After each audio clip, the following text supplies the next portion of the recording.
Pre-budget document illi ma jindirizzax l-isfidi ta' żieda fil-popolazzjoni, il-problema ta' traffiku, il-bżonn ta' sistema ta' trasport għal massa, il-bżonn ta' investiment fir-riċerka u l-iżvilupp, iż-żieda fil-prezzijiet ta' prodotti bażiċi, il-kirjiet u l-problema tal-faqar.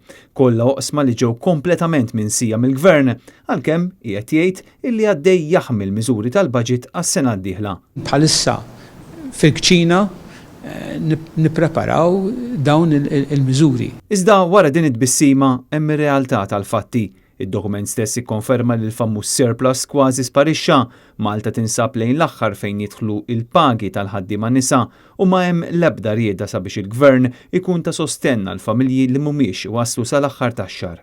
Apparti dan kollu l-Ministru Edward Cicluna ma jridx jgħid kemm se tkun iż-żieda l-għoli tal-ħajja, żieda li suppost se tkun waħda sostanzjali immens fid-dawl taż-żidiet fil-prezz tal-ħalib, il-ħobs, il-posta kif ukoll il-petrol u d-diesel. Il-baġit għas-sena d-dieħla mistenni jiġi ppreżentat lejn nofs Ottubru.